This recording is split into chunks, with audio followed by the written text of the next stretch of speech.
Oh, hi, fellas. Okay, so it's Monday. Uh, and I went out last night. Went to see a local band, Shirley Temple. Uh, I got home a little after 1. I got up at 5. So I was pretty tired, but I got out of work early. And I was like, man, this is a perfect time to go to the movies. My sister gave me a gift card for this Casablanca theater, right by my work, actually. And I got out like at 12. Yeah, I got home like exactly at 12. And I checked the times.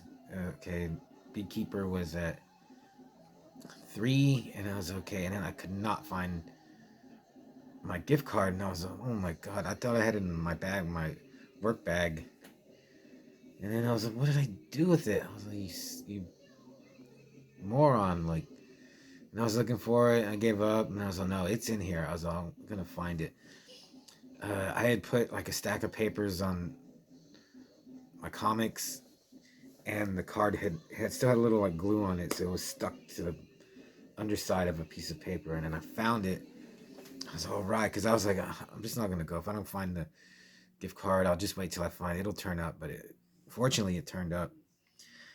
Went to see the Beekeeper, and I thought it was awesome. I really liked it. I don't know how Mondays are for you. Now, like now, I get out early on Mondays. Before, like, I'd have to stay till like 3 or 4. It's a long day. But now, hopefully, like, Monday could be my movie Monday day. So yeah, Beekeeper. It's Jason Statham. He's actually a real beekeeper in the movie. He takes care of bees, and he's friends with Felicia Rashad. And they they just give you the barest. Like, he knows her, and she's like, he tells her like, you've taken care of me, and she like invites him for dinner, and he goes to where he's staying, and then by the time he gets back, uh, these scammers took all of her money out of her account somehow through their nefarious means, and then she killed herself immediately. Like, she got scammed, and I guess like they don't show when she puts a bullet in her head, but it was really fast. And this movie, it's like spans in 2 days. Um, so this is directed by David Ayer, who did End of Watch. I remember seeing it. I thought that was okay. He did Fury, I think it's called, the tank movie, which I've actually never seen. And he did the Suicide Squad, which is terrible. And also, this is written by Kurt Wimmer. I looked him up. Man, he wrote Expendables 4, which is horrible. He wrote the remakes for Total Recall, Point Break. I think the Total Recall's it's okay. It's it's not great, but it's okay. I mean, compared to the original. But Kurt Wimmer, I was like, he's not that good of a writer, I don't think. But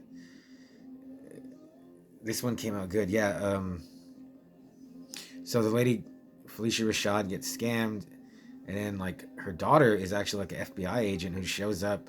There's a lot of like this is uh, almost like a '80s action, because just everything happens right when it's supposed to. Like, like a perfect set of coincidence happens for him to do stuff, which I don't. I like the movie, so I wasn't dwelling on those, but he just starts his rampage, yeah, and then you find out like I don't know if this is made up or this is real, but a beekeeper. He's like he works outside the government when he sees fit, and like he has like access, but he's retired. But Jeremy Irons is in this, so when right away he goes to the building of the people that stole Felicia Rashad's money, and he just sets it on fire, and he tells everyone to get out. And I was like, he's not trying to kill everyone, but he does, like, four like bodyguards or like henchmen, they get killed. Like, he beats the crap out of them, and he's off. They're still in here when the building goes. Too bad. Try to get them out. But that was also cool because he's after the bad guys, but when like the police or the military get involved, he just beats the crap out of them. He doesn't massacre them. So he's just going up the chain, trying to get to this is what I also liked about the Beekeeper. There's two actors. Josh Hutcherson plays Derek Danforth. He's like the cause of all the trouble. And then there's another actor, David Witz, who plays Mickey Garnett. And dude, he's such a smarmy little bastard. Like, just revels in destroying people's lives and taking their money. And you just crave seeing like waiting for him to get destroyed by Statham, and it's really good.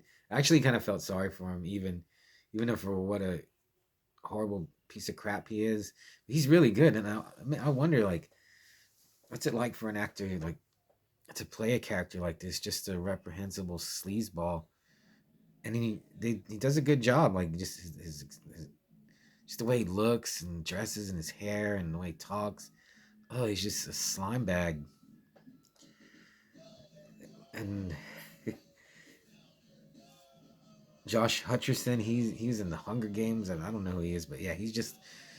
And then I was like, "Is this the bad guy?" I was like, this isn't no Wes. This isn't Hans Gruber level. This guy's just a little.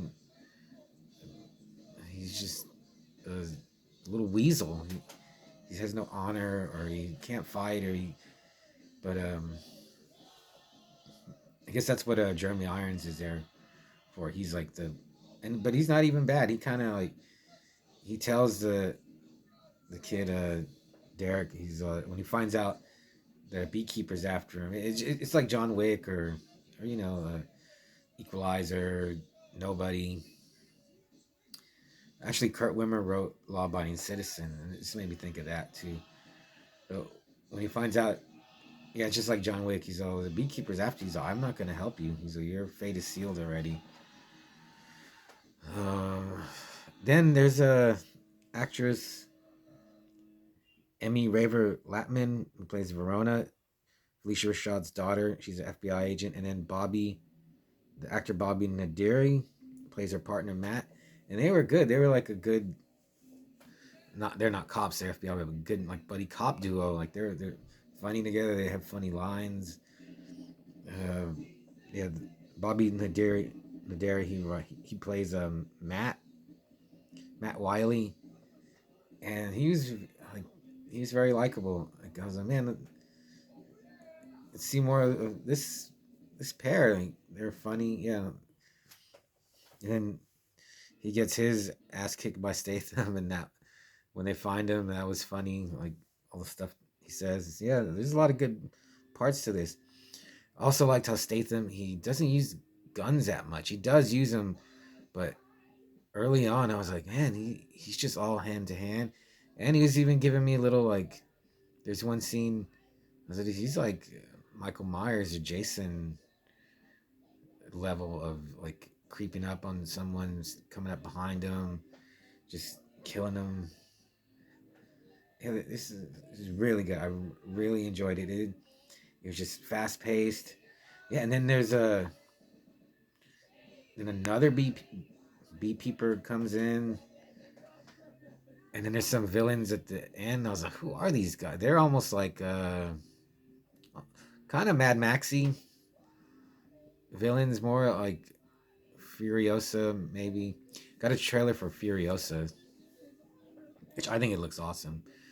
But yeah, these bad guys at the end are kind of like almost look like Mad Max villains. I mean, they're not wearing armor, but they're just wearing crazy clothes, real colorful, and have cowboy hats or like visors and like comic book.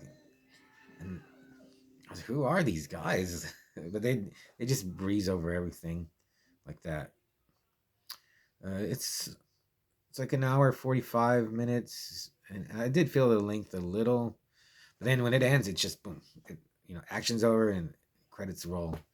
Like no like epilogue or tying things off. I thought they're gonna show him like beekeeping somewhere else, and then maybe something else like or like Jack Reacher. Yeah, he's like also He's made me think of Jack Reacher too. I mean, the first Jack Reacher Part Two is okay. I don't know, it's good. It's pretty good.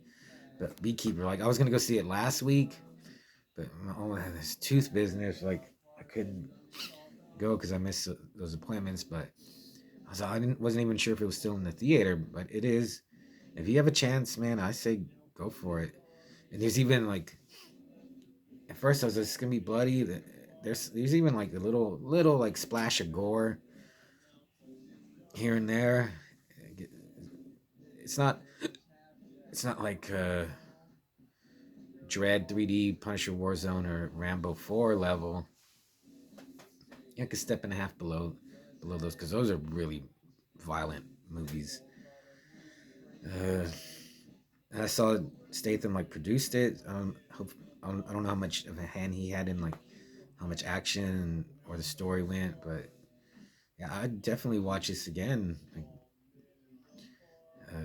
'cause I've always liked Statham. This might be off the top of my head. Like I like the one Crank is pretty good. It's not one I watch a lot though. But I was on it. This might be like or Homefront. I think Statham did that. That was good too. I need to watch that. Like I think I don't know who else now is the action. I mean Keanu of course, but Cruise. But for like a real like like no nonsense like barely talks like old school action hero. I don't know who else is like Statham right now, and he still looks good. His fighting looks good, and his shooting. Man, give us more Statham. So I'll give it a right now, and basking in the afterglow of seeing it. I'd say a solid a 4 to 5. Uh, I said I'd buy it, but the library will have it. I'll just get it from there. But if you can go see it in the theater, I totally suggest it.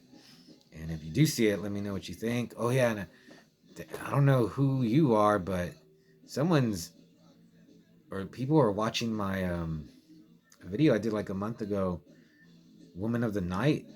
It's like almost at 600 views now, and it's every day. It's just like a little more, and I was like, why is this video? But thank you all for who's watching that video because that's not a movie I thought